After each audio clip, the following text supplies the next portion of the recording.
आपल्या पलूसमध्ये कीर्ती sales and mobile gallery घेऊन आलेत ऑफर्सचा धमाका। कोणत्याही कंपनीचा मोबाईल खरेदी करा आणि मिळवा आकर्षक गिफ्ट। शिवाय सर्व कंपन्यांचा फायनान्स व कॅशबॅक ऑफर। सर्व नामांकित कंपन्यांचे मोबाईल व ॲक्सेसरीज मिळवण्याचे एकमेव ठिकाण Kirti sales and mobile gallery, Meenakshi Chitramandir समोर, कराड तासगाव रोड, पलूस। प्रोप्रायटर कुलभूषण शीतल सावळवाडे।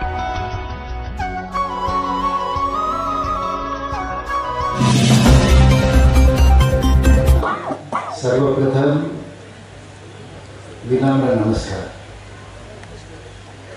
सदानंद साहित्य मंडळाचं हे 82वे अधिवेशन आहे आणि या अधिवेशनाची पूर्वतयारी सुरू असताना मूळ नियोजनाप्रमाणे ताराताई याच्या अध्यक्ष व्हायच्या होत्या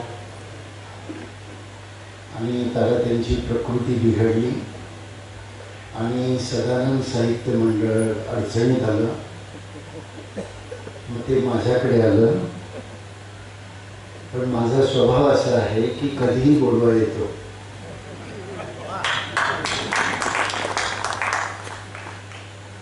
उत्सवाच्या वेळी सगळे बोलवतात, संकटाच्या वेळी जेव्हा बोलवतात तेव्हा जायचंच असतं,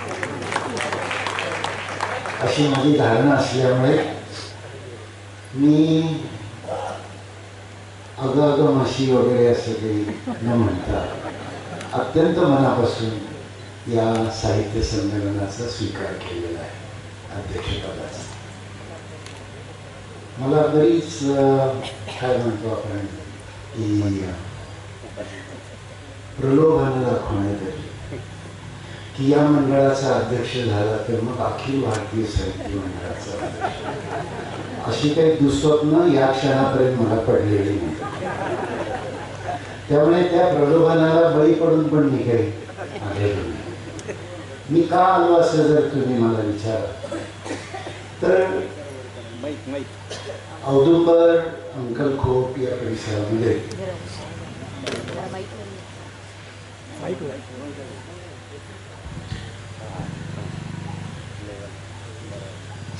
अंकलखोप औदुंबर या परिसरामध्ये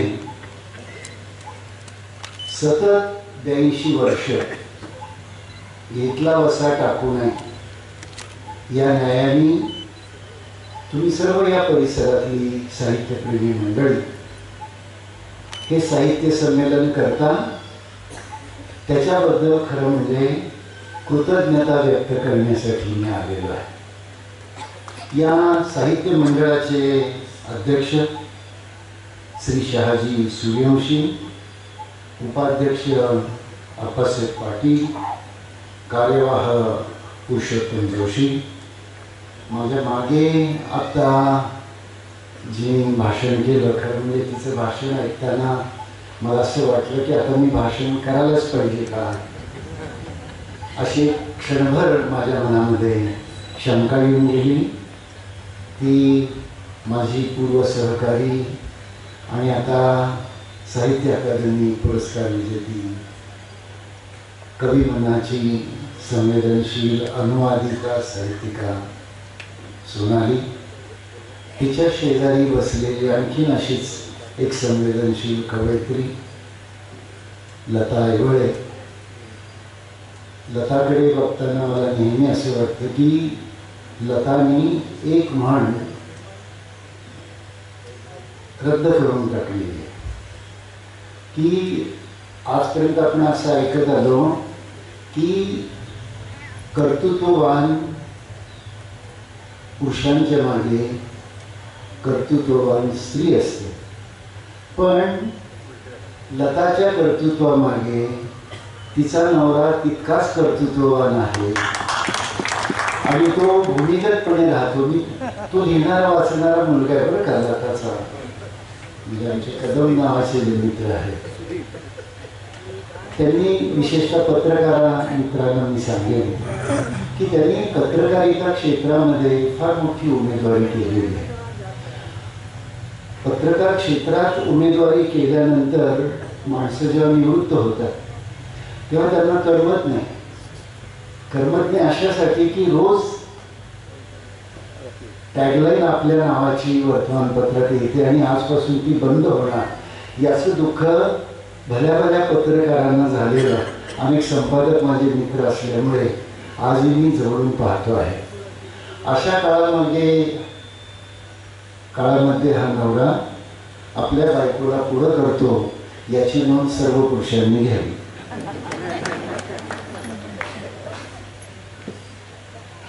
गिरीश चितळे व्यासपीठावर आहे. तुम्हाला कुणाला माहिती आहे की नाही म्हणाष्ट की आपण माणसं यशस्वी झाली की त्याच्या उजेडाचे गोडवे गात असतो. पण चितळे बंधूंनी म्हणजे बाबासाहेब असू दे, काकासाहेब असू दे, नंतर गिरीश असू दे, मी यांचा इतिहास वाचत आलेलो आहे. मी चितळे या नावाबद्दल फार बोलत नाही बरं का. मी चितळे बंधूंनी महाराष्ट्रामध्ये जी क्रांती केली त्या क्रांतीबद्दल मला विशेषतः बोलायचं आहे की या भिलवडी वांगी मतदारसंघात, भिलवडी वांगीच मतदारसंघ आता वेगळा झाला का? हां, आम्हाला भिलवडी वांगी म्हणजे पतंगराव कदम एवढंच माहीत होतं, पण आता ते बदललेलं दिसते. विश्वजित वगैरे मला माहीत आहे. चितळेंनी फार पूर्वीपासून हा उद्योग व्यवसाय सुरू केलेला आहे, दूध विक्रीचा. तुम्हाला माहिती आहे की नाही मला माहीत नाही की उद्योगाला सतत काही वरची कळा लागते असं नाही. एकदा चितळेंच्या व्यवसायामध्ये घाटा आला आणि ते लोकांचे पैसे देऊ शकले नाही, तर तेव्हा लोकांनी वसुलीसाठी चितळ्यांची खव्याची भांडी पण पळवून नेलेली आहे. म्हणजे परत खवा कराल तर याद राखा असं सांगून भांडी नेली. त्यानंतर हे पठ्य असे निघाले की नवी भांडी घेऊन नवा संसार त्यांनी घातला. आणि आता हे चितळे साखर कारखानेवाले जसे टनाने गाळप करतात तसे हे टनाने बाकरवडी, टनाने आंबावडी आणि आता भविष्य काळात ते फूड प्रोसेसिंग इंडस्ट्रीमध्ये जाणार आहेत असं मी एका मुलाखतीत पाहिलं. पुरुषोत्तमचे वडील सुधांशू यांना मी केवळ एकदा बघायला आलेलो. कवी असं तो कसा नाही की कविता आपण ज्यांची वाचतो ना तो कवी कसा असावा असं पाहावंसं वाटतं कविता वाचताना. तुम्हाला माहिती आहे की नाही मला माहीत नाही की अमृता प्रीतम नावाची एक पंजाबीमधली कवयित्री, अत्यंत असाधारण सुंदर कवयित्री. म्हणजे मी पहिला तिच्या फोटोच्या प्रेमात पडलो आणि नंतर कवितेच्या प्रेमात. इतकी सुंदर कवयित्री. त्या कवयित्रीचं वैशिष्ट्य असं होतं की ती मात्र ज्याच्या प्रेमात पडली होती, ती सुंदर कवयित्री ज्याच्या प्रेमात पडली होती तो कवी काय तिच्या इतका सुंदर नव्हता, पण ती त्याच्या कवितेवर म्हणजे शायरीवर भाळलेली होती. आणि तिला असं वाटायचं की आपल्याला एकदा प्रिय करायला भेटावं म्हणून ती भरपूर प्रयत्न करायचे. आणि सुदैवाने ते दोघं लतासारखी एकाच व्यवसायात म्हणजे आकाशवाणीमध्ये, ती एका स्टेशनवर आणि हा एका स्टेशनवर. साहिल लुधियाना शायर उर्दू. तुम्ही साहिलचे फोटो बघितले की नाही कोणास, पण बघितले नसतील तर एक नट तुम्ही बघितलेला ओमपुरी बघितलेला.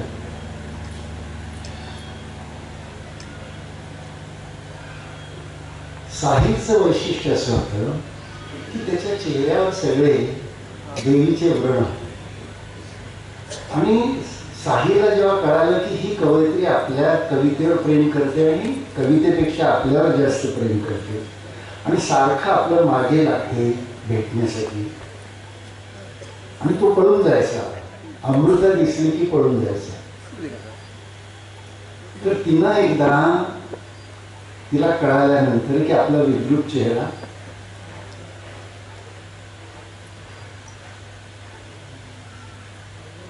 बघायला तिला काय वाटेल म्हणून तिने एक कविता लिहून पाठवली कि साहिल, डरो मत, मैं अपनी शब्दों की मुलामियत से तुम्हारे सारे घाव भर दूंगी, बस एक बार मिल लो. प्रेमाची गोष्ट अशी असते मित्रांनो की त्याला काही व्रण, अपंगत्व, अनाथत्व असं काही लागत नाही. बस प्यार होना चाहिए. तुम्ही केलं असेल तर तुम्हाला कळेल. प्रेम ही गोष्ट करण्यानेच कळते, जशी कविता करण्यानेच कळते. प्रदीप आहे कवी व्यासपीठावर, त्यांना माहित आहे की नाही मला माहित नाही की कवी प्रदीप नावाचा हिंदीमधला एक मोठा कवी, त्याचं वैशिष्ट्य असं होतं की मेरे वतन के लोग, की सगळ्या जगाला ज्यांनी जागं केलं, भारताला सगळ्यात ज्यांनी जागं केलं, ज्यांची कविता ऐकून अख्खं राष्ट्र रडलं एकेकाने, असे कवी प्रदीप आपल्यामध्ये आहेत. पोलीस पाटील, पाटील आणि पोलीस दोन्ही शब्द एकत्र आले की मला भीतीच वाटते. पण स्त्री पोलीस पाटील मी पहिल्यांदाच बघायला लागलो बरं का, त्यामुळे तुमचा अभिनय. आता काळ नवा आलेला आहे, पुरुषांनी जरा सांभाळून राहा. मागे आमचे सगळे मित्र बसले, काळेसर आहे, सुभाष आहे, ही सगळी मंडळी, आणि विशेषतः जोशी कुटुंब. मगाशी सोनालीने जसं सांगितलं की एका घराण्यामध्ये, एका घरामध्ये हे कसं येतं सगळं. सकाळी मी कविता संमेलन ऐकत होतो. या घरातले 6 वर्षाच्या आतले 3 कवी मी ऐकले. 6 वर्षाच्या आतले 3 कवी. म्हणजे मला असं वाटतं की कृष्णा इथे पाणी भरत नाही, कविता भरते, असं माझ्या लक्षात आलेली गोष्ट आहे. हे सगळ्यांना साहित्य संमेलन कवी सुधांशू आणि मबा भोसले यांनी आपल्या एका मित्राच्या स्मरणार्थ केव्हा तरी 39 साली सुरू केलं. त्यालाही आता 82 वर्ष होत. मी केव्हा तरी इंग्लंडला होतो आणि इंग्लंडची पार्लमेंट बघायला गेलो होतो. तिथे 2 असे धडे आहेत. आपल्याकडे जसं लोकसभा आहे आणि राज्यसभा आहे, तसं तिथे हाऊस ऑफ लॉर्ड आणि हाऊस ऑफ कॉमन आहे. आपल्याकडे पण संमेलन 2 प्रकारचे असतात. एक राजाश्रयी संमेलन आणि एक लोकाश्रयी संमेलन. औदुंबरचं वैशिष्ट्य असं आहे की शासनाचं ग्रांट न मिळता 25 लाख रुपये, 50 लाख रुपये, कोटी कोटीची उड्डाणं न करता सामान्यांच्या पैशातून सामान्यांसाठी सामान्य साहित्यिकांना अध्यक्ष करणारं संमेलन म्हणून या संमेलनाचं. आणि मला या गोष्टीचा मोठा अभिमान वाटतो की एक सामान्य लेखक म्हणून तुम्ही मला बोलवलेला आहे. मी काही लगेच आकाशाला हात टेकले नाही तुम्ही बोलवलं म्हणून. मला माझे पाय असेच जमिनीवर राहू द्यावे ही या निमित्ताने मी प्रार्थना करते. कवी सुधांशू जेव्हा कविता करायचे, त्यांचं गीत दत्तात्रय मी यांच्याकडून मागितलं पण ह्यांनी काही मला दिलं नाही. हा नाही दिलं नाही, म्हणजे लग्नाची घाई होती त्यामुळे ते शोधू नाही शकले. नवरदेव समोर बसलेला आणि अक्षता मागायचं सोडून कवी काव्याक्षता काय मागायला असं म्हटलं. पण मी मगाशी मला या संयोजकांनी जुन्या अध्यक्षांचे अनुभव लक्षात घेऊन कारण नसताना मला एका खोलीत 1 तास विश्रांतीसाठी पाठवलं. मला विश्रांतीची खरं म्हणजे गरज नव्हती. मला खरं म्हणजे लताचं भाषण ऐकायचं होतं. पण यापूर्वीच्या अध्यक्षांचे अनुभव त्यांनी मला सांगितले, त्याच्याबद्दल मी काही बोलत नाही. पण त्यामुळे त्यांना असं वाटलं की अध्यक्षाला थोडी विश्रांतीची गरज असते, त्यामुळे त्यांनी मला सक्तीच्या विश्रांतीला पाठवलं. त्या काळामध्ये मी माझ्या मोबाईलच्या आधारे काही कविता सुधांशूंच्या वाचल्या, त्यांच्याबद्दलही आधी वाचलेलं होतं मी. माझ्या असं लक्षात आलं की हा कवी भक्तिरस लिहिणारा प्रामुख्याने कवी आहे आणि त्यांचं गीत दत्तात्रय जे आहे ते भल्याभल्यांनी इथेच नाही महाराष्ट्रात अनेक त्यांचे कार्यक्रम झाले होते आणि ते भल्याभल्यांनी ऐकून त्यांची प्रशंसा केली होती. आणि भारत सरकारने सुधांशू कवींना पद्मश्री देण्याचं एकमेव कारण होतं की हा कवी असून साहित्य संमेलन भरवतो आणि अखंडपणे भरवतो, या त्याच्या लोकपुरुषार्थाबद्दल हा पद्मश्री पुरस्कार. लोकपुरुषार्थ करणारे फार कमी लोक जगाच्या पाठीवर असतात अशी माझी धारणा. त्यांच्याच बरोबर मोबा भोसले गुरुजी असायचे. इथे धनगाव नावाचं गाव आहे. मी मोबांच्या घरी पण मला एक नाद आहे की मी साहित्यिकांच्या घरी जातो आणि साहित्यिक जगतो कसा, असतो कसा, लिहितो कसा, बोलतो कसा, वागतो कसा, जेणेकरून त्यांचे सगळे गुण आपल्यामध्ये यावे असा एक स्वार्थ त्याच्यामध्ये असतो. मोबांच्या घरी गेलो होतो. सुनील आला की नाही मला माहिती नाही, नातू तो त्यांच्या घरी मला भेटल्याचं मला आठवलं. मी मोबांच्याकडे कशासाठी गेलो होतो, वि स खांडेकरांनी मनोहर मासिकात एक लेख लिहिलेला. वि स खांडेकरांचं असंकलित साहित्याचं जेव्हा मी संपादन करत होतो तेव्हा मी असा शोध घेत होतो की वि स खांडेकरांनी कोणाबद्दल काय काय लिहिलं. आणि मला मनोहर मासिकामध्ये 45-50 पूर्वी चित्रपटाच्या पडद्यावर झळकणारा प्राथमिक शिक्षक, चित्रपटाच्या पडद्यावर झळकणारा प्राथमिक शिक्षक नावाचा एक लेख लिहिलेला पण पाहिला. आणि मग मी मोबांना भेटायला त्यांच्या गावी धनगावला गेलो. मोबा भोसले हे नाटककार आणि कादंबरीकार म्हणून मराठीमध्ये प्रसिद्ध आहेत. विशेषतः मोबांचा उल्लेख मी ग्रामीण साहित्यकार म्हणून कधी वाचले नाही. आपल्याकडे ज्यांच्या समीक्षा येतात, ज्यांचा उदोउदो होतो त्यांनाच ग्रामीण साहित्यकार मानलं जातं. पण काही भूमिगत साहित्यकार जसे महादेव मोरे होते तसेच या परिसरामध्ये मोबा भोसले होते.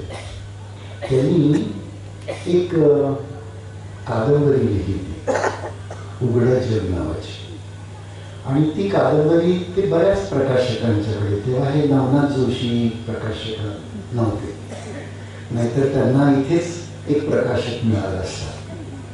तर 6-7 वर्ष ते आपलं चोपडं घेऊन सगळीकडे फिरायचे, पण प्रकाशक त्यांना नकार द्यायचे.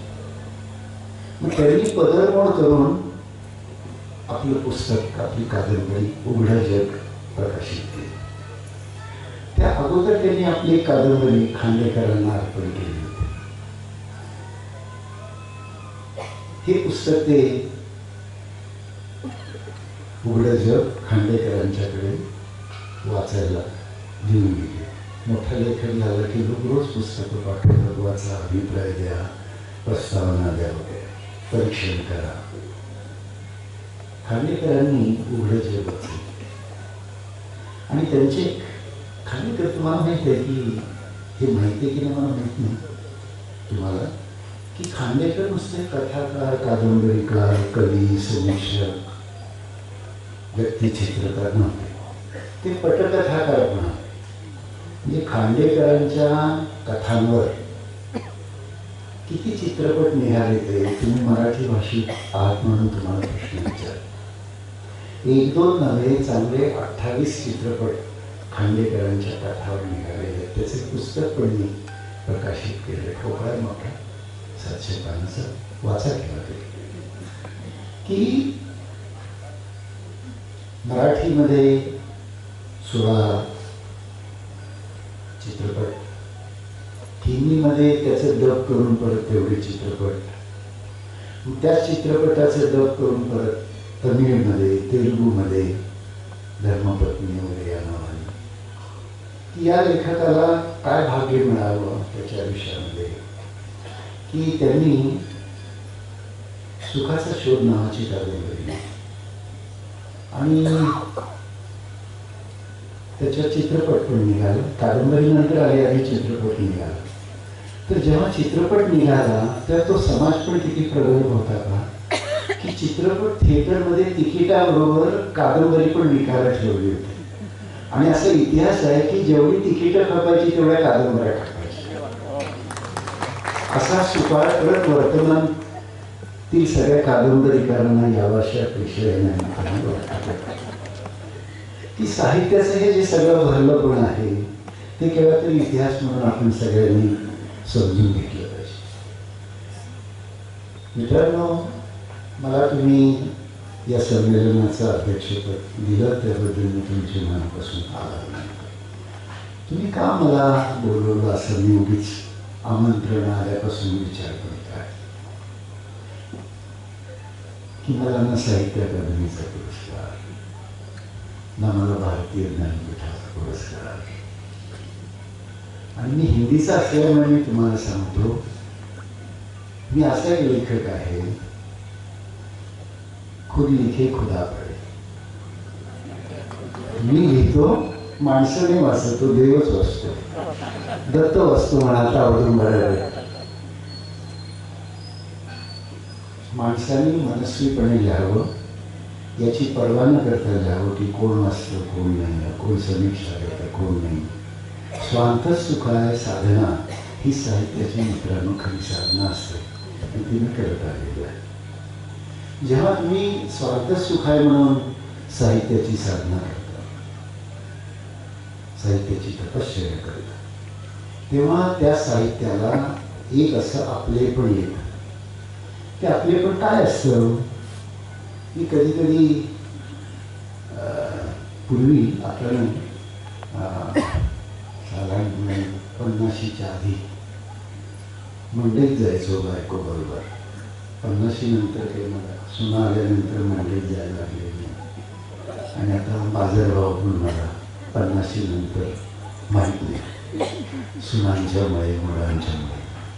असं पण आयुष्य तुम्हाला सगळ्यांना मिळालं.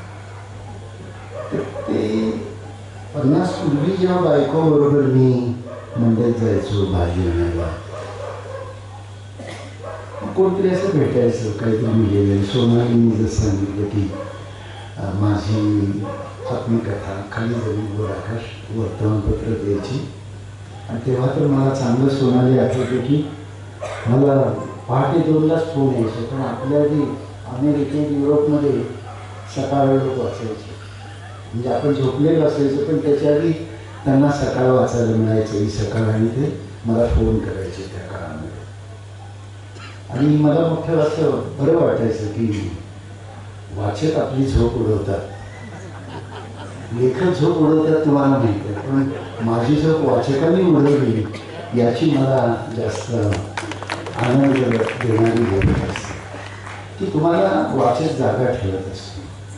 बायकोबरोबर मी जायचो मंडईत, तर कोणतरी अशी मंडईत जनरली पूर्वीच्या काळात बायका जास्त असायच्या, पुरुष कमी असायचे. आता उलट झालेलं आहे. लाडक्या बहिणी आता सगळ्या घरात राहतात आणि लाडके भाऊ वनवासात आहे, असा एक काळ आलेला आहे. एक मुलगी आली कोणतरी, बायको बरोबर आहे, आणि ती म्हणली की सर तुम्ही मला आवडता. मला क्षणभर अत्यंत लाजल्यासारखं झालं. तर पुढे म्हणली की सर खरंच तुम्ही मला आवडता. मग आणखी माझी दयाबरोबर झाली, बायको होती बरोबर. तर पुढे ती असं म्हटली की तुम्ही आवडता म्हणजे तुम्ही लिहिलेलं मला जास्त आवडतं. तुम्ही आवडता म्हणजे तुम्ही लिहिलेलं मला जास्त आवडतं, नाहीतर मला त्या दिवशी तालाक मिळाला असता. म्हणजे पुढे जर ती तिसरं वाक्य बोलली नसती तर त्या दिवशी मला तलाक मिळाला असता. वाचक असा तुमचा भर मंडईमध्ये भर बाजारामध्ये सन्मान करतो ना, त्या सन्मानासारखं मित्रांनो दुसरा कोणता पुरस्कार असेल अशी मला जाणवतं की सामान्य वाचक आपला आहे. म्हणजे माझा मतदारसंघ कोणता, वाचक मतदारसंघ, तर सामान्यातला सामान्य म्हणजे प्राध्यापक माझं वाचतात की नाही मला माहिती नाही, शिक्षक माझं वाचतात किंवा मला माहिती नाही, पण सामान्यातला सामान्य वाचतो याचा मला मोठा आनंद आहे. साहित्याची परी, साहित्याचं श्रेष्ठत्व कशात असेल जर तुम्ही मला विचार की अशी संमेलनं 100 वर्षापूर्वी न्यायमूर्ती रानडे, देशमुख या मंडळींनी सुरू केली. ती साहित्यासाठी नव्हती, ती ग्रंथ प्रसारासाठी. म्हणजे त्या काळामध्ये माणसं निरक्षर होती आणि पुस्तकं माणसांनी वाचली. माणसांनी पुस्तकं वाचली तर माणसं शहाणी होती. अशा एका छोट्या उपक्रमांनी त्यांनी ग्रंथोत्तेजक मंडळ स्थापन केलेलं आणि त्यातून ते वेगवेगळ्या सभा घ्यायचे आणि त्याचं रूपांतर पुढे साहित्य संमेलनं झालं. जी साहित्य संमेलनं जशी साधारण साहित्य संमेलनाचे 82 मांडव पडले, तसे त्या संमेलनाचे पण 98 मांडव पडलेले आहे. महाराष्ट्र सारस्वताचं आणि महाराष्ट्र समाजाचं एक वैशिष्ट्य आहे की महाराष्ट्र जसा जसा सुशिक्षित होत गेला तसं साहित्याचं स्वरूप बदलत गेलं. म्हणजे मराठी साहित्याचा प्रारंभ तुम्हाला सर्वांना माहिती आहे की आपलं पहिलं छापील पुस्तक मान्य हे लीळाचरित्र आहे की ज्याला जिथून आपण आपल्या लिखिताचा इतिहास सुरू झाला असं मानतो, लिखित साहित्याचा. आणि त्यानंतर इतक्या वर्षाचा काळ लुटला. या काळामध्ये मराठी साहित्याने किती वेळा कूस बदलली की सुरुवातीच्या काळात आपण अनुवाद लिहायचो. आपण काही एकदम मूलभूत लिहायला लागलेलो नाही. तुम्ही मराठी साहित्याचा इतिहास असं पाहाल की खरं म्हणजे सगळ्याच भाषांचा इतिहास. मगाशी मला ते एक या जोशी कुटुंबाचे गृहस्थ भेटले. ते आमच्या कराडला विजय वितरण नावाचं चालवतात. त्यांनी तुकारामांचे काही अभंग एकत्र केले आणि त्यांची अशी इच्छा होती की साहित्य संमेलनाच्या अध्यक्षांनी त्यांचं मनोगत ऐकावं. म्हणून ते फर्स्ट टाइम मला ऐकवत की तुकाराम का मोठा, तर तुकारामांनी जनभाषेमध्ये जनकल्याणात जनजीवन सांगितलं म्हणून तुकाराम मोठे. विठोबाचे अभंग गाथेत आहेतच, पण गाथेमध्ये जीवनाचे अभंग पण आहेत. ते वेगळे करून त्यांनी पुस्तक तयार केले की ज्याचा भक्तीची काही संबंध नाही. आणि ते असं सांगत होते की तुकारामांचे जीवनलक्षी जे अभंग आहेत ते जास्त अंधश्रद्धा निर्मूलनाचे अभंग आहेत. साहित्याचं काम सर्व प्रकारच्या अंधश्रद्धेतून माणसाला मुक्त करण्यास. किती अंधश्रद्धा आहेत आपल्याकडे. म्हणजे सुभाष कवडेंना पडलेले छोटे छोटे प्रश्न की तुमचे आई वडील कोण वगैरे वगैरे.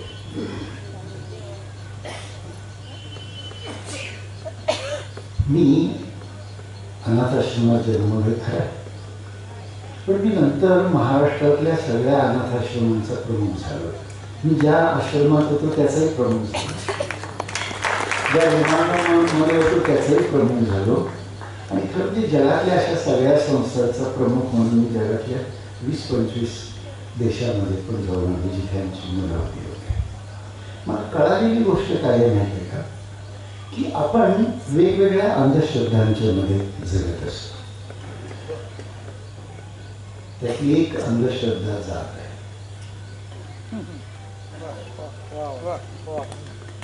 आहे ना. म्हणजे जातीचे भेद का असावेत माणसामध्ये. माणूस नावाची जात का नाही.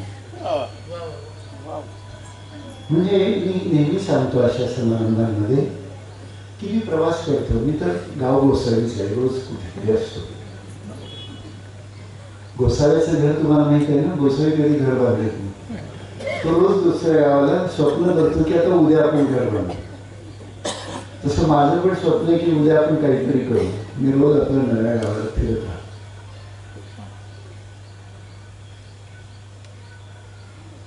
स्वप्न असं आहे की काहीतरी घडलं पाहिजे असं माझ्या, म्हणून लेखक लिहित असतो. आणि ते लिहित असताना त्याची धारणा अशी असते की सर्व प्रकारच्या अंधश्रद्धा दूर व्हाव्या. म्हणजे जात नावाची गोष्ट ही आपली असते का पूर्वजांची? जात कोणाची असते?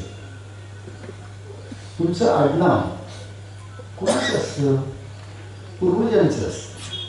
म्हणून मी शिक्षक जेव्हा होतो, ज्या काळामध्ये शिक्षक, प्राध्यापक, प्राचार्य, मी युरोप बघून आल्यामुळे विशेषतः माझ्या असं लक्षात आलं की माणसाची ओळख ही त्याचं पहिलं नाव हीच त्याची पहिली आणि शेवटची ओळख असते. मधलं नाव त्याचं नसतं आणि त्याच्या पुढचं नाव तर त्याचं अजिबात नसतं. म्हणजे त्याच्याशी त्याच्या जगण्याचा काही संबंध नसतो. 7-12 असतो एक खरं आहे, ज्याच्यावर माणसं जगत असतात. पण 7-12 ज्याचा नाही तो जगतो, तो खरा पुरुषार्थी. 7-12 असलेल्याला नुसतं नाव चढवायचं आहे ना. आणि आणखी जगण्याचे उपाय मी सांगतो तुम्हाला. जुनं नाव करायचं आणि करायचं, फेडायचं काहीच नाही. कळालं का तुम्हाला? तुम्हाला कळालं की काय म्हटलं? म्हणजे कर्ज घ्यायचं आणि फेडायचं नाही. नवं जुनं कुणाची शेती आणि काय बोलतो ते कळतं का तुम्हाला? आणि आता तर महाराष्ट्रातले शेतकरी कर्ज घेतात आणि फेडतच नाही. कारण त्यांना माहिती आहे की हे मायबाप सरकार माफ करणार. मी मित्रांनो सांगतो, मायबाप सरकारवर फार विसरून राहू नका. तुमचा क्षय काळ जवळ आलेला आहे. जो स्वतःची शेती स्वतः करतो, बांधावरची शेती करणारे शेतकरी नाही. मी गावोगावी फिरत असल्यामुळे मला जे दुःख कळतं साहित्यिक माणूस म्हणून, ते असं मित्रांनो की आपल्या पूर्वजांनी दिलेली शेती, आपल्या पूर्वजांनी दिलेली संपत्ती, आपल्या पूर्वजांनी दिलेली घरं आपण छोट्या छोट्या अहंकाराने गमावलेली. छोटा छोटा अहंकार म्हणजे माझं नाव देशमुख आहे. पूर्वी लोक सिंगल नाव लिहायचे. आता आमचे मित्र आहे ते डबल नाव लिहायला लागले. म्हणजे त्यांचं पूर्वी नाव काहीतरी देशमुख नसतं, आता ते देशमुख पाटील लिहायला लागले. मी म्हटलं हे अलीकडे तुम्ही दुसरं नाव का लिहायला लागला? तर त्यामुळे म्हटले ओळख घट्ट होते. म्हणजे कशाची? माणसाची नाही, जातीची ओळख घट्ट. आपण सगळे वर्तमानामध्ये जात घट्ट करायला निघालेले लोक. जेव्हा समाज जात घट्ट करायला लागतो तेव्हा माणूस पातळ व्हायला. जाती सोडल्या पाहिजेत मित्रांनो. जात मुक्त तुम्हाला जगता आलं पाहिजे. जातीच्या पलीकडे माणूस बघता आला पाहिजे. माणसाची ओळख म्हणजे मी मगाशी सांगत होतो, प्रवासात माझ्या शेजारी माणूस येऊन कोणतरी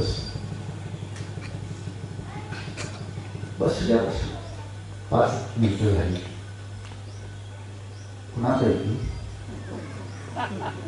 तुम्ही कुणापैकी? मी म्हणतो आम्ही माणसांपैकी.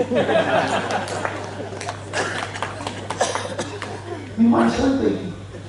तो माझ्याकडे बघायचा बंद होतो पूर्ण प्रवास. त्याला असं वाटतं माझा आत्माच काढून घेतला. तर आपण हे जे खोटे आत्मे घेऊन जगायला लागलेलो आहोत ते सोडले पाहिजे, मग जगताय. आणि मी असं का म्हणतो त्याचं पण कारण तुम्हाला सांगतो.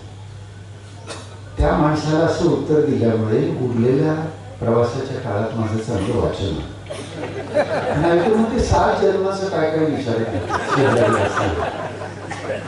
तुमचे हे कोण, तुमचे ते कोण, तुमचा पदर त्याला लागतो का, याला लागतो का? आपल्याकडे पदर लावणं फार आहे. जितका पदर लाव तितका माणूस मोठा. याचा पदर त्यात कुठंच नसतो. हे जसं जातीचं आहे तसं धर्मांचं पण आहे. धर्म हा मित्रांनो कर्तव्याने ठरतो. धर्म हा कर्तव्याने ठरतो. तुम्ही मुसलमान आहात, हिंदू आहात, ख्रिश्चन आहात, जगामध्ये रेनेसान्स झालं मध्यकाळानं, म्हणजे पुनर्जीवन काळ. युरोपमध्ये लोकांना असं कळालं की अरे ही खोटी आमिष घेऊन जगता येत नाही, म्हणून त्यांनी युरोपी धर्म त्याग केला. मी 90-96 आणि परत केव्हा तरी युरोपमध्ये गेलेलो होतो. माझ्या लक्षात आलेली मित्रांनो गोष्ट काय मी सांगतो तुम्हाला. ती अशी आहे की युरोपियन लोकांना जेव्हा कळालं की धर्माने नाही जगता येणार पुढच्या काळात, तुम्ही काही नवमूल्य घेऊन जगायला लागलात तर जगू शकाल असं वाटल्यानंतर युरोपमधली माणसं चर्चमध्ये जायची बंद झाली. तुम्ही आज युरोपमध्ये जावा, मी 90ची गोष्ट सांगतो, त्यानंतर 2000 केव्हा तरी गेलो होतो. युरोपचा सर्वसामान्य माणूस म्हणजे रिलिजियस पॉप्युलेशन ऑफ युरोप, युरोपची धर्मावलंबी लोकसंख्या किती? Not more than 10%. म्हणजे 100 10 लोक बिलीवर्स आहेत, धर्मावलंबी आहे. 90 लोक धर्मातून मुक्त झाले, कारण त्यांना विज्ञान कळालं. आपल्याकडे मित्रांनो आपलं सरकार आपल्याला धर्माच्या नादी लावण्यासाठी काय काय करतं. आजच वर्तमानपत्रातला माथाळाने वाचलं, प्रयागराजला महाकुंभ आहे, 1.5 कोटी लोकांनी काल स्नान केलं आणि सरकारचा अंदाज आहे की आज 2 कोटी लोक स्नान करतील. नदीमध्ये स्नान केल्यानंतर जर माणूस पुण्यवान होत असेल तर म्हशीला पण मोक्ष मिळाला पाहिजे होता ना. आपल्यापेक्षा चांगलं अंघोळ ती नदीमध्ये करते, आपण तर काठावरच बसलेलो असतो. पाण्यात बसलेली म्हैस बघा, तिला तुमच्या आधी मोक्ष मिळेल ना, इतकं मनापासून. आणि तुम्ही गंगा बघितली तिने मला माहिती. धर्म नावाच्या गोष्टीने केवळ माणसंच प्रदूषित केली नाही, केवळ समाजच प्रदूषित केला नाही, नद्या पण प्रदूषित केल्या. जगण्याचं साधन नदी आहे. आमचा एक मित्र आहे, बायका पाण्याशी बोलतात असे त्याच्या कवितेचं सांग अजय तांडर बोलते, बरोबर ना? बायका पाण्याशी बोलतात याचा अर्थ काय? तुमच्या असं लक्षात येईल मित्रांनो, स्त्री आणि पुरुष असा फरक आपण समजत करतो. आपल्याला माहित नाही की या माऊलीने म्हणजे ताराताई आज असत्या कदाचित या व्यासपीठावर, तर ताराताईने तुम्हाला सांगितलं असतं. ताराताई नेहमी एक फिलॉसॉफी सांगतात. काय सांगतात? पुरुष बीज आहे, स्त्री क्षेत्र आहे. काय सांगतात पहा, पुरुष बीज आहे आणि स्त्री क्षेत्र आहे. म्हणजे पुरुषाच्या बीज रुजवण्यासाठी जशी माती लागते तशी माता लागते. मातेने या सृष्टीचा विकास केलेला आहे. आणि त्याच्या पुढे मी तुम्हाला असं सांगेन की शेतीचा शोध पुरुषांनी नाही लावलेला, तो स्त्रियांनी लावलेला शोध आहे. जेव्हा माणूस एका ठिकाणी राहायला लागला, त्या पुरुष जंगलात शिकारीला जायचे, कधी शेतीला जायचे, बाई घर सांभाळत बसायची, वेळ काढायचा म्हणून ती बिया खोवायची. या स्त्रियांनी बिया खोवायचा शोध लावला नसता तर आम्ही पुरुषांनी काय केलं असतो? पुरुष हे एकंदर संस्कृतीच्या विकासामध्ये सृष्टीमध्ये मागास जमात आहे.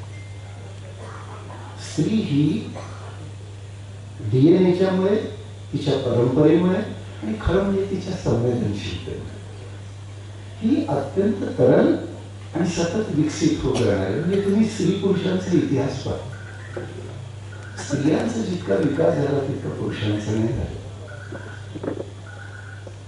म्हणजे मी महात्मा फुले, सावित्रीबाई अशी नावं नाही घेत. मी तुम्हाला सांगेन जगातल्या सगळ्या स्त्रियांचा विकास पहा. आज भारतामध्ये कुणाचं राज्य असेल जर तुम्ही मला विचारा, आज भारतामध्ये कुणाचं राज्य आहे? मी अलीकडे काहीतरी निवड समीकरणावर वगैरे असतो कुठे मला दिसतं काय मित्रांनो की समजा 20 अर्ज आलेले असतील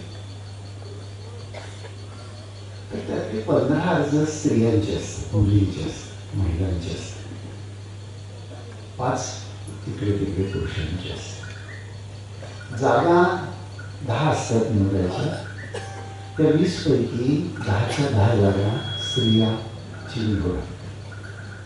म्हणजे हे काही पुरुषांचं स्त्री दाक्षिण्य नाही, स्त्रियांची निवड ही त्यांच्या कर्तृत्वावर होते असं आपल्याला दिसते. आणि आता जर तुम्ही तुमच्या घरात पाहिलं असेल, रिमोट कुणाच्या हातात आहे? खरा रिमोट मित्रांनो स्त्रियांच्या हातात आहे. पूर्वी मी जेव्हा मला मुलं होती तेव्हा मी मंडईत बाजारात वगैरे जायचो, तर मुलं आणि भाजीच्या पिशव्या सगळं स्त्रीच्या खांद्यावर असायचं, कुणाच्या खांद्यावर कुणाचं होतं. पुरुष नुसते बिनकामाची मागे फिरणारे होते. आता काळ बदलले आहे, स्त्रियांनी जीवन बदलून टाकले आहे. मॉलमध्ये जा, मॉलमध्ये काय दिसतं सुंदर दृश्य? अहो बाळाला बघा बरं, त्यांनी येते जाऊ. क्रेट कुणाच्या हातात असतो? स्त्री. म्हणजे तुमचं ATM कार्ड त्याचा पासवर्ड कुणाकडे असतो? तो यांच्याकडे असतो. ATM तुमच्या नावाचं असेल, खर्च करण्याचं पासवर्ड यांच्याकडे आहे. वर्तमानात जग असं सांगतं की हा स्त्रियांचा सुवर्ण काळ आहे, पुरुषांचा कसला काळ आहे मी सांगेन. पण एका अर्थाने ही जगाची बदललेली कूस. आपण केव्हा तरी सगळ्यांनी भावना घेऊन समशील विकासाचा विचार केला पाहिजे. आणि तो असा आहे जो जगामध्ये जातो, जगामध्ये आहे की जगामध्ये स्त्री पुरुष असे भेद तर नाही, आणि त्यामुळे जगामध्ये स्त्री आणि पुरुषाचा समान विकास होताना दिसतो. आपल्या मनामध्ये जात धर्म स्त्री पुरुष असे जे भेद आपण परंपरेने निर्माण केलेले आहेत ते आपल्या शिक्षणातून, वाचनातून, साहित्यातून जोपर्यंत जात नाही, साहित्यिकाचं वर्तमानात काय काम असेल जर तुम्ही मला विचारा तर भारतवर्षामध्ये जे तऱ्हेतऱ्हेचे छोटे मोठे भेद आहेत, भेदातीत भारत निर्माण करणं हे आपल्याकडचं आव्हान. बदलत्या काळात हा भारत एकसंध व्हायचा आहे खऱ्या अर्थाने, युनायटेड इंडिया असं जर आपल्या देशाचं चित्र आणि स्वप्न आपण पाहत असू तर सगळे शिकले पाहिजे, सर्वांना समानता आली पाहिजे. स्वातंत्र्य, बंधुता, धर्मनिरपेक्षता, विज्ञाननिष्ठा, लोकशाही, समाजवाद, अंधश्रद्धा निर्मूलन ही जीवनतत्व आपल्या साहित्याची मूलतत्व जोर होणार नाही आणि हा आपल्या शिक्षणाचा ध्यास होणार नाही. मी तुम्हाला सांगेन केवळ साहित्यामध्ये स्वातंत्र्य, समता, बंधुता येऊन चालणार नाही. म्हणजे आता इथेच पाहणार, म्हणजे आपण हे छोटे छोटे भेद खरंच मोडले पाहिजे. जगात असं नाही दृश्य दिसत. म्हणजे मी लग्नाच्या मांडवात जातो असंच चित्र, एका बाजूला स्त्रिया एका बाजूला पुरुष. मी प्राचार्य झालो ना त्या वर्षी वर्गात गेलो होतो पहिला दिवस होता मुलं कॉलेजमध्ये आले. म्हटलं अरे असे विभागून काय बसता, आता मी प्राचार्य झालो तुम्हाला मी अभय देतो की कुणी कुठेही बसा, म्हणजे मुलांनी मुलींनी कुणी कुठेही बसावं, म्हणजे मुलींनी या बाजूला मुलांनी या बाजूला असं नका बसू. 1 महिना झाला, 2 महिने झाले, 3 महिने झाले, काही बदल. 3 महिन्यानंतर मी एका मुलीला असं विचारलं, मला माहित होतं ती बसने येते. मी तिला विचारलं बाळ कशी आलीस तू? तर ती बसने. कोणाच्या जवळ बसली ती? कोणतरी पोरगा होता म्हणजे बस. म्हणजे अनोळखी मुलाच्या जवळ बसते आणि ओळखीच्या पोराच्या जवळ बसत नाही. हे काय आपला शास्त्र आहे? आपल्याकडे स्त्री पुरुष भेद हा आपण घरातून निर्माण केलेला भेद आहे. तो देशाने निर्माण केलेला भेद नाही. मी नेहमी छान उदाहरण सांगतो. मी पहिल्यांदा 90 साली युरोपमध्ये गेलो होतो आणि रात्री उशिरा पॅरिसला पोहोचलो आणि पॅरिसच्या युथ हॉस्टेलमध्ये मी घरी बसल्यामुळे मला राहायचं होतं. युथ हॉस्टेलमध्ये कमी पैशात राहायला मिळतं. 2 उद्देश होते की राहायला कमी पैशात आणि सकाळी नाश्ता मिळायचा, म्हणजे लंच, सकाळी ब्रेकफास्ट मिळायचा. तो ब्रेकफास्ट इतका मिळायचा रिगरस की तेवढ्या ब्रेकफास्टवर माझा दिवस निघायचा. मी रात्री गेलो साधारणपणे 11 वाजता. युथ हॉस्टेलमध्ये बंक बेड होते, first tier, second tier, 3 tyre. माझ्या आधी बरेच लोक येऊन झोपले होते असे तसेच. मला जो बंक बेड मिळालेला होता तो मिळेल मिळालेला आणि मी उशिरा गेल्यामुळे वरचा पॅसेंजर आणि खालचा पॅसेंजर आधीच येऊन झोपलेला, घोरत होते चांगले दोन्ही पॅसेंजर आणि मी मधल्या टायरवर जाऊन झोपलो. बाकी सगळे घोरत असताना रात्रभर इतक्या दमून आल्यानंतर 12 तासाचा प्रवास करून येऊन पण मला झोप लागली नाही की एकाच कल्पने, वरती एक स्त्री आणि खाली एक स्त्री. कल्पना नसते. आता ती स्वतंत्र झोपली आहे, हा स्वतंत्र झोपला, मी मध्ये आहे. मला झोप लागायला पाहिजे ती. खरं म्हणजे माझ्या मनात स्त्री तो इतकं भिनलेलं होतं की मला कल्पनेने सुचेनाच की वरती बाई खाली बाई मी मध्ये डोंगरात पुरुष कसा झोपायचा. हे संस्कार आपण म्हणजे जगामध्ये युनिक टॉयलेट आहेत ना, युनिक नुसते पार्लर नाही, युनिक टॉयलेट आहे. स्त्री पुरुष एकाच संडासामध्ये जातात. आपला प्रवास विकासाचा एवढा मोठा. मला तुम्हाला सांगायचं की साहित्य पुढचं आव्हान भेदातील जग निर्माण करायचं जे आहे ते असं आहे आणि ते खरं म्हणजे शिक्षणातून दूर होणं गरजेचं आहे. जगामध्ये जी जी क्रांती झाली, जी जी परिवर्तन झाली ती शिक्षणाने झालेली आहे. आपल्याकडे शिक्षण हे कुस बदलायला तयार आहे. नवीन नवशिक्षण धोरण आलं. नव्या शिक्षण धोरणात हे चांगली गोष्ट आहे की ती अनफ्रेम एज्युकेशनकडे आपण निघालेलो आहोत. पूर्वी शिक्षणाचा आकृती बंद असायचा, आता तो आकृती बंद गेला की ज्याला जे शिकायचं ते मुक्त शिक्षण माणूस शिकेल पुढच्या काळात. पण मुक्त शिक्षण म्हणजे खरंच ते मुक्त शिक्षण असणार, माणसाला मुक्त करणारं शिक्षण. माझे एक शिक्षक होते दाभोळकर नावाचे. त्यांचं एक वाक्य होतं, ते या परिसरातच काम करायचे, विशेषतः तासगाव. चमन द्राक्षाची जात, चमन बरोबर आहे.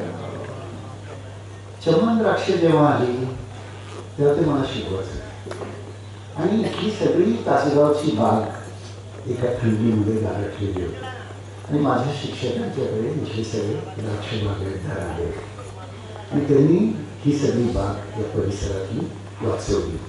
ते काही विस्ताराने सांगत नाही, पण त्यांचा जो प्रयोग परिवार होता त्या प्रयोग परिवाराचे स्लोगन होते, टॅगलाईन, ब्रीद वाक्य, सा विद्या या विमुक्तये.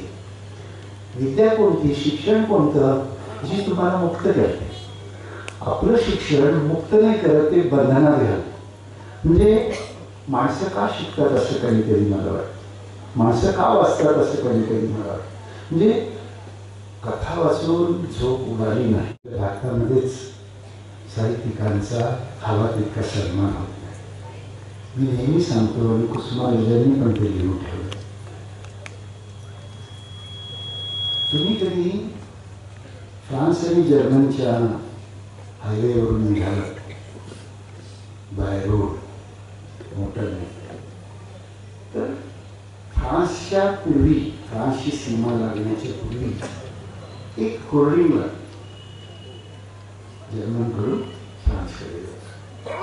ते होर्डिंग काय असतं, की सगळ्या गाड्या 200, 300, 400 ट्रॅकनी जात असतात.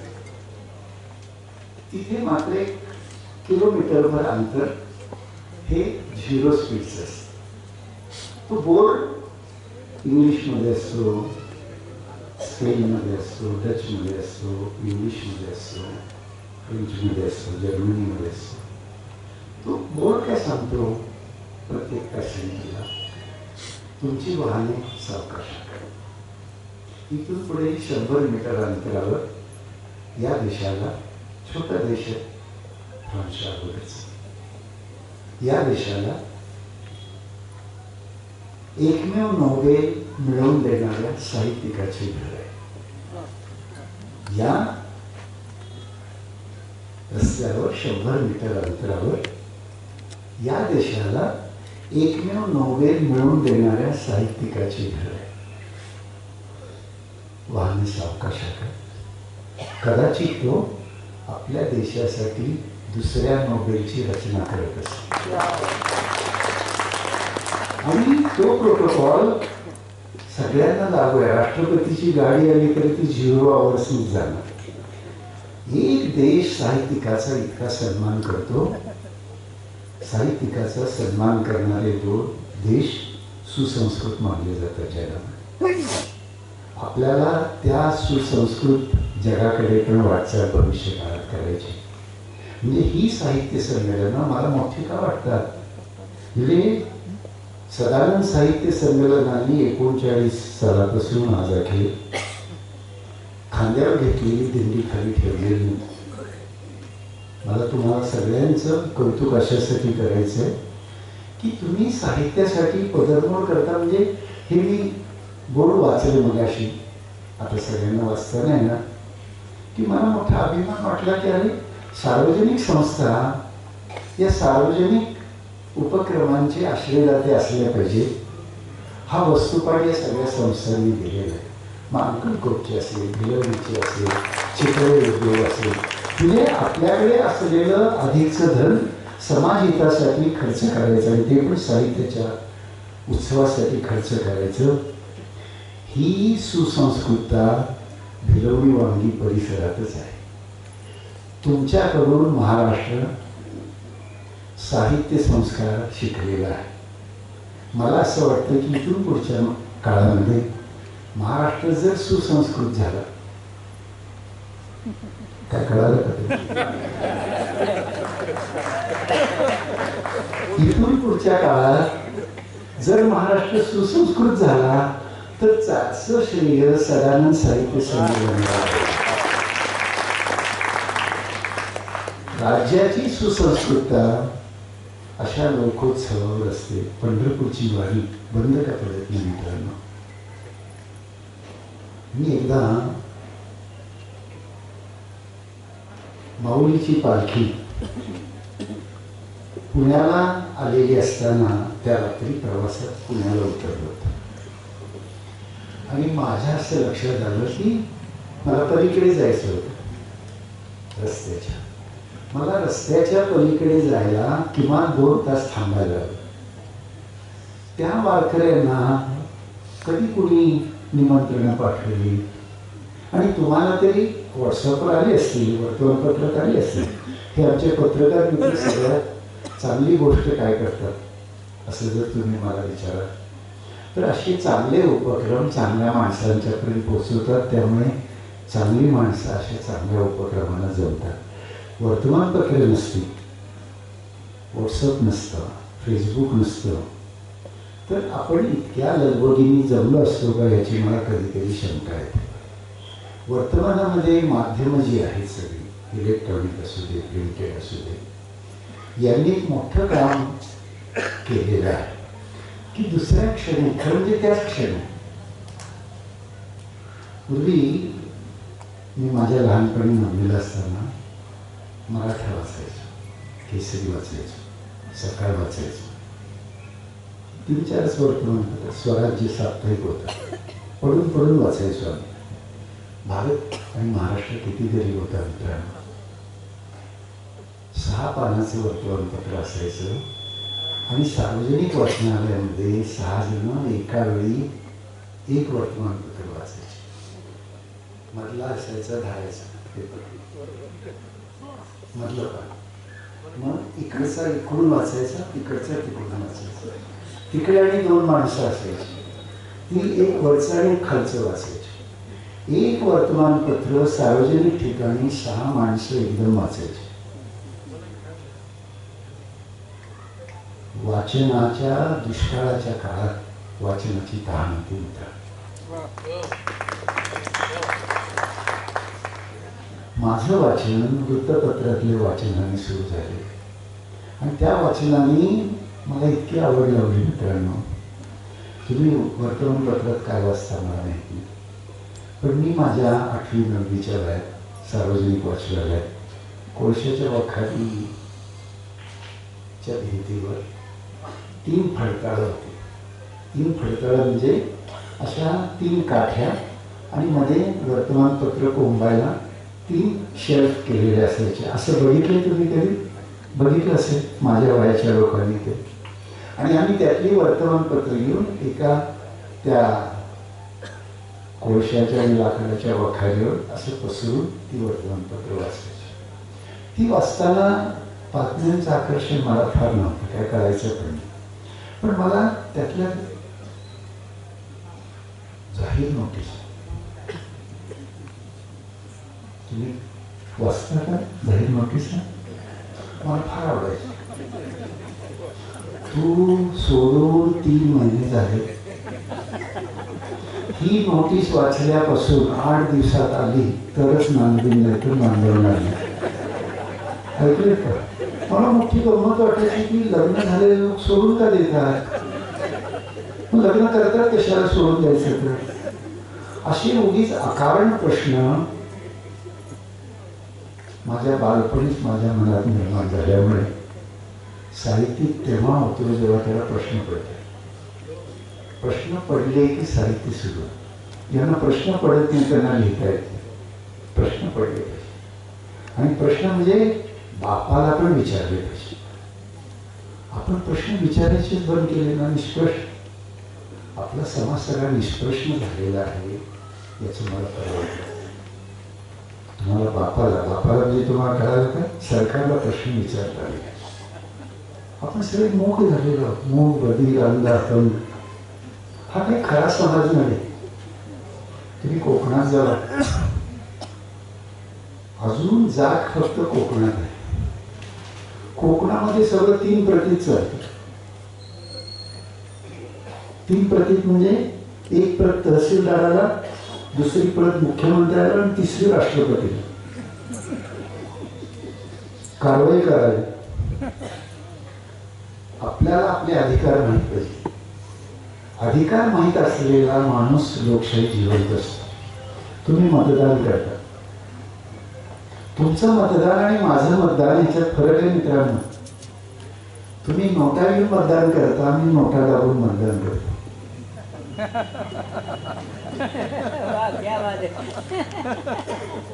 आणि मी मत दिलेला कधीच निवडून आलेलो नाही. जेव्हा नोटा बटन नव्हतं तेव्हा मी अगदी विचारपूर्वक मतदान करायचो. कधीच माझं मतदान असं यशस्वी झालं. हा लोकशाहीचा पराभव आहे ना मित्रांनो, की मी नोटा दाबतो, नन ऑफ दी अबोव, वरचा एकही लायक उमेदवार नाही, असं काम आहे आपण बटन दाबत. आपल्याला का दाबता येत नाही? आपण सुशिक्षित ना, आपल्याला वाचता येतो, विचार करता येतो. परिमाण काय? युरोपमध्ये नोटा बटनाने ट्रेंड बदलतात निवडणुकांचे, आणि आपल्याकडे नोटा न बदलल्यामुळे ट्रेंड बदलतात. आपल्या लोकशाही पुढचं आव्हान सजग मतदान करणं. इथून पुढच्या काळात नोटा न घेता मतदान करणं हे आपल्या पुढचं आव्हान आहे. प्रयत्न करा, कुछ बदलेल सरकारची. ही काही कुठल्या एका विशिष्ट सरकारबद्दल बोलत नाही बरं का. तुम्हाला असं वाटेल की मी वर्तमान सरकारच्या विरुद्ध बोलतो. मी सत्तेच्या विरुद्ध बोलतो. साहित्यिकाला सत्तेच्या विरुद्ध रान उठवता आलं पाहिजे. सत्ता स्थितिशील असते. गतिशील होण्यासाठी सत्ता परिवर्तन आवश्यक असते, अन्यथा समाज झोपेत जातो. साहित्यिकाचं काम समाजाला जागं करणं आहे. अशा कितीतरी गोष्टी मी माझ्या साहित्यात लिहित असल्यामुळे माझं साहित्य फार कमी लोक असतं. तर्कतीर्थांचे 18 खंड नुकतेच मी प्रकाशित केले. तर्कतीर्थांनी एका ठिकाणी लिहिलेलं आहे, नाहीतरी महाराष्ट्राला. 100 वर्षापूर्वी लिहिलेली गोष्ट सांगतो बरं का. आपण न वाचल्यामुळे ती आहे तशी, आपण न वाचल्यामुळे ती आहे तशी.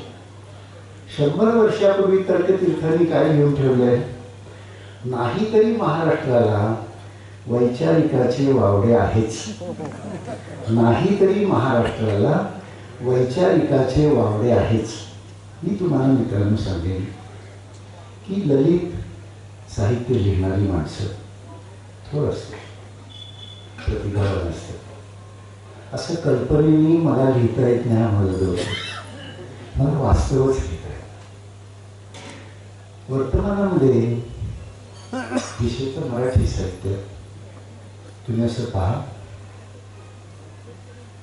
मोठमोठी प्रकाशन ग्रह जे आहेत महाराष्ट्रातून, जर 100 पुस्तकं प्रकाशित करत असतील तर आता ते 80 पुस्तकं भाषांतराची प्रकाशित करतात.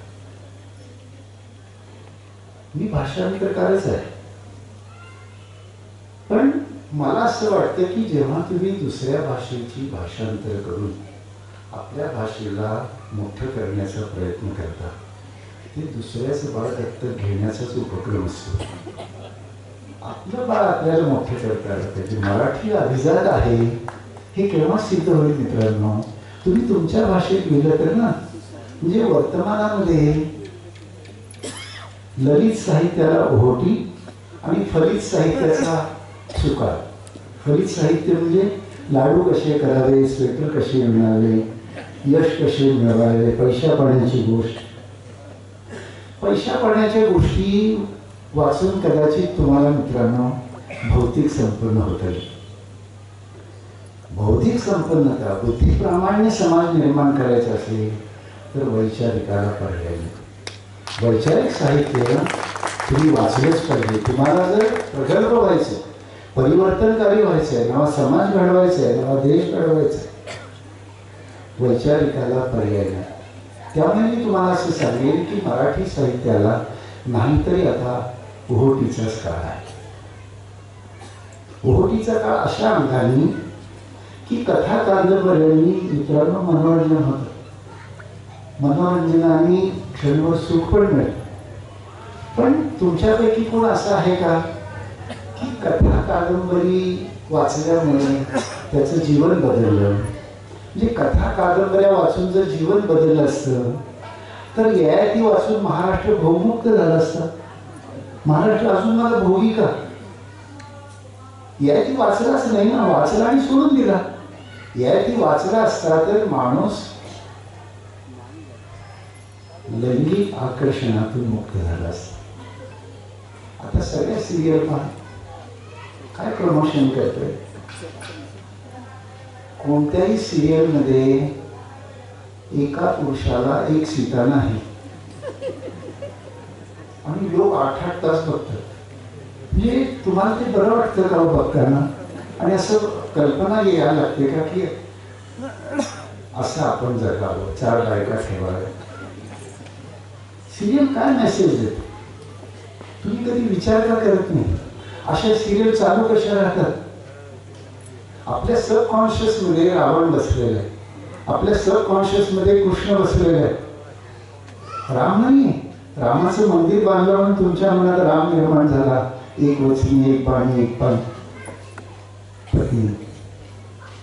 राम हा काल्पनिक आहे मित्रांनो. महाभारत खरं. आपल्याची 2 महाकाव्य आहेत ना, रामायण त्यातलं काल्पनिक आहे, महाभारत आपलं खरं जीवन. तुम्हाला जर जीवन बदलायचं असेल रामायणापेक्षा महाभारत वाचा, त्यातली पात्र वाचा, त्यातली पात्र अभ्यासा. तसं जर तुम्ही कराल तर कदाचित नवं महाभारत या देशामध्ये घडेल. हा देश नव्या महाभारताच्या प्रतीक्षेत आहे आणि असा एक पुरुषार्थ महाकवी भविष्य काळात निर्माण व्हावा, त्यासाठी अशी साहित्य संमेलनं, सदानंद साहित्य मंडळ उत्सव, नव्या काळात असा महाकवी आला तर भारत बदलेल, तो बदलावा अशी अपेक्षा व्यक्त करतो आणि माझं भाषण